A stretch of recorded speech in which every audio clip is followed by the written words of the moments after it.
Баршаңызға сәлем, менің каналыма қош келдіңіздер. Бүгін карамельный пирог жасайтын боламыз. Видеоны соңына дейін толық көру үшін менің каналыма тіркеліп, қоңыраушаны басып, видео ұнап жатса пікір қалдыруды ұмытпаңыз.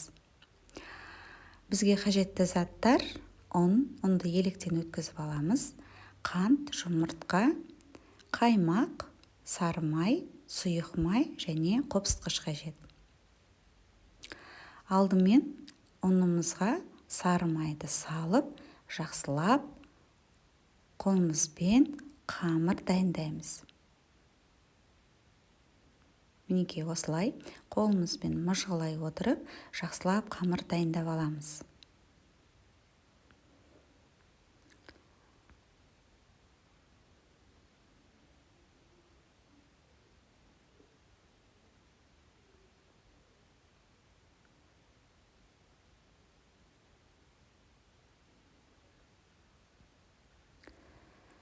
Келесіде сұйық майымызға жұмыртқаны саламыз.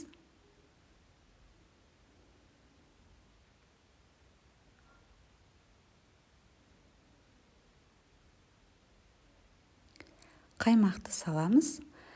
Қаймақ 20-25% қаймақ қолдандым.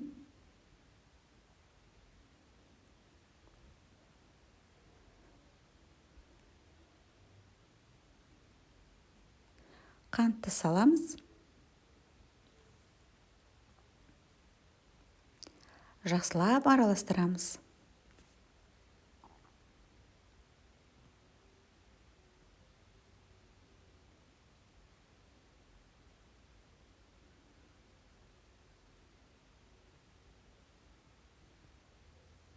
Араластырып алдық. Енді ұнымызға, қамырымызға қопсытқышты саламыз. Араластырып жібереміз және де дайындаған сұйық массамызды қамырдың ортасын осылай ашып, сұйық массамызды құямыз.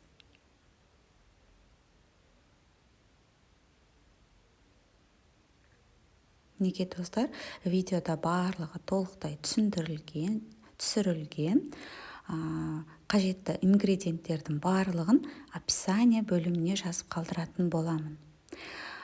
Сұйық массамызды құйдық, енді жақсылап қолымызбен қамыр дайындаймыз. Яғни қамыр илейміз.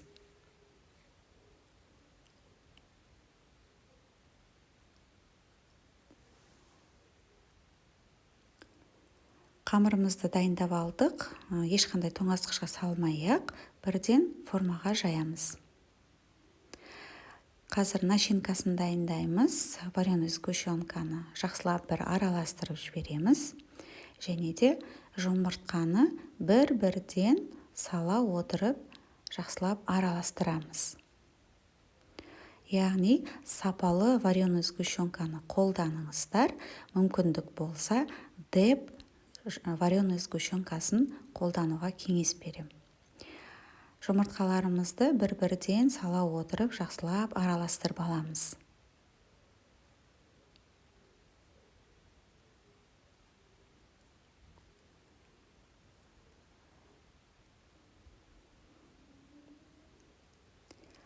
Жақсылап араластырып алдық. Енді үстіне сливкиімізді құямыз. Және тағы жақсылап араластырамыз.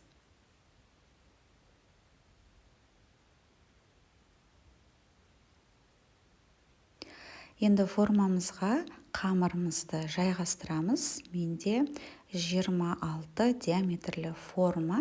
Кез келген формаға дайындай берсеңіздер болады. Ең алдымен осындай шетіне бортиктерін шығарып аламыз. Ешқандай оқтаудың көмегінсіз қолымызбен жасай беруге болады. Бортиктерін шығарып аламыз.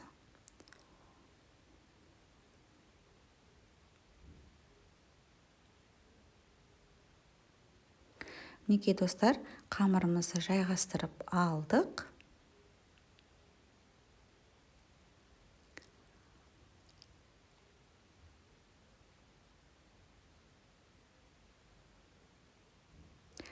Енді үстіне начинкасын құямыз. сұйық болып көрінуі мүмкін, бірақ уайымдамаңыздар, өте дәмді, керемет пирог болып шығады. 30-35 минутта пісіріп аламыз.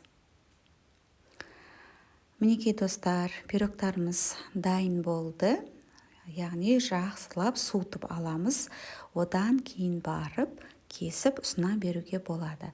Мінекей достар, сіздер де жасап дайындап көріңіздер. Өте дәмді пирог болып шығады. Ас болсын.